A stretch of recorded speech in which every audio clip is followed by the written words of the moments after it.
Alm Schmidt ele vai dizer assim: a propagação do cristianismo e a influência cristã sobre o governo foram as principais responsáveis pela criação de leis contra o infanticídio, abandono de crianças e o aborto no Império Romano. Esse historiador ele vai dizer que antes da fé cristã chegar ali no Império Romano, aconteciam algumas coisas absurdas. Quantos aqui já assistiram o filme dos 300? Já assistiu lá? Esparta! Ali no Império Romano, de fato, acontecia daquele jeito. Se nascesse uma criança com algum defeito, qualquer que seja, um olho meio virado, uma perna mais curta que a outra, um meio corcunda, acho que lá no filme 300 tem um corcundinha, né? Aquele que quer participar do exército e não consegue. Sabe o que os romanos faziam?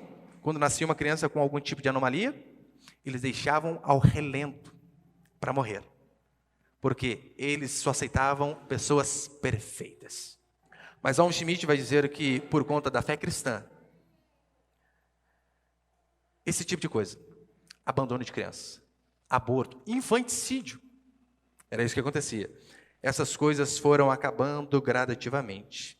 A influência cristã, ela ajudou, e muito, a combater o fim da escravidão. Essa foi a história de William Wilberforce. William Wilberforce, ele, durante algum tempo da sua vida, ele teve dúvidas entre ser pastor ou ser político. E ele ficou nessa dicotomia até que ele falou, não, olha, acho que Deus me chamou para ser político e não pastor. E ele, de fato, como político, foi um instrumento usado por Deus para a abolição da escravatura. Cristão. Por conta de quê? Por conta dos princípios de que em Cristo, não há o escravo nem o livre, em Cristo somos todos iguais. E então, por conta disso, ele batalhou por essa causa. Se você ler um pouco de história e estudar, de fato, história, você vai ver que os 3 maiores documentos do mundo tiveram influência cristã. Pesquise sobre a Carta Magna da Inglaterra, maciçamente influenciada pela fé cristã.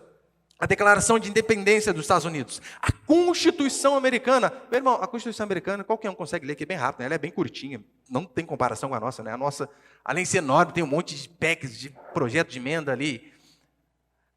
Mas além de ser uma Constituição curta, você vê os versículos bíblicos quase que transcritos ali. Será que é por conta disso que o povo americano são os mais prósperos de todo o globo? Porque eles levaram a mensagem do cristianismo a sério? Daniel Eleazar, ele vai dizer que a estrada da democracia moderna começou com a reforma protestante. A estrada da democracia moderna começou como? Com a reforma. Com a reforma protestante, ali nós vimos Lutero dizendo de forma clara, né? Não são só apenas os sacerdotes que glorificam a Deus. Todos nós somos chamados para glorificar a Deus. Não é apenas o serviço ministerial que é algo para o Senhor, mas o seu trabalho como carpinteiro, como sapateiro, como eletricista, como pedreiro, como doutor, não importa. Todo o nosso trabalho foi feito para glorificar o Senhor. E se nós entendemos isso, se o Espírito Santo entra em nossas vidas, como experimento, e nós somos de fato transformados, você vai aprendendo a Escritura, você vai lendo, você vai ouvindo, você vai crescendo no conhecimento do Senhor. Você vai ver que é impossível, por exemplo, um cristão ser a favor do roubo. Eu sei que a favor do roubo ninguém é, né? Espero, pelo menos cristãos. Não se é. Mas quantos aqui já ouviram falar de reforma agrária? Já? Já, né? Eu, durante anos e anos e anos, eu fui enganado, porque reforma agrária é um eufemismo para roubo. O que seria reforma agrária? É mais ou menos o seguinte, o Henrique está lá, ele tem a casa dele, e tem um terreno que ele comprou do lado. Ele não sabe o que ele vai fazer agora, né? Não, comprei o terreno aqui, daqui uns 10, 15 anos, eu penso que eu vou fazer, tem as crianças crescendo aí. Reforma agrária é nada mais, nada menos que o roubo institucionalizado. O Estado chega, o MST, melhor dizendo, né? O MST chega e diz que aquela terra é uma terra improdutiva. E eles fazem o quê? Confiscam. É roubo. Como um cristão vai ser de acordo com isso? Mas o terreno está parado. Não interessa, é dele, ele comprou, ele faz o que ele quiser. Se ele quiser deixar para os filhos, para os netos, o problema é dele. Se ele quiser deixar junto... mato tem que cortar, né? Não tem como, o Rony está falando para mim, né? Prefeitura cobra, cortar mato. Mas não interessa, é seu. Então, um cristão, quando ele vai sendo transformado por Deus, ele não vai ser a favor de roubo institucionalizado. Ele não vai ser a favor de assassinato de crianças via aborto. Você percebeu que há políticas hoje em relação ao aborto? Então, há pessoas que se dizem cristãos e apoiam partidos que têm causas como essa. São a favor do aborto.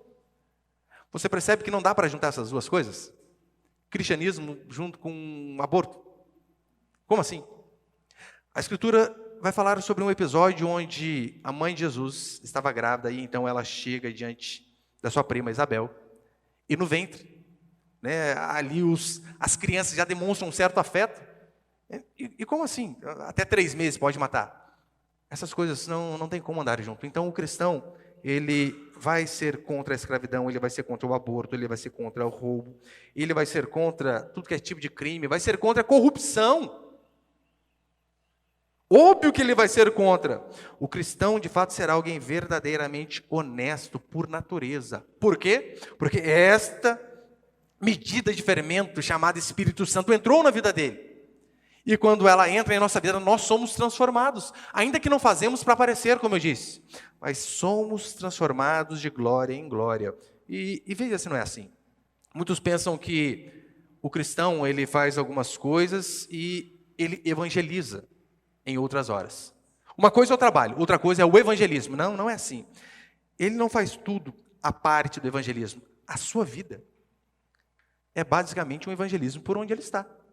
Mesmo sem dizer palavras, mesmo sem abrir uma escritura, mesmo sem pessoas sentadas, você, através do seu comportamento, do modo que você fala, das roupas que você veste, de como você se comporta, de como você se sujeita aos pais, de como você, esposa, se sujeita ao marido, de como você, marido, trata a sua esposa, você está evangelizando, você está levando o evangelho através das suas atitudes.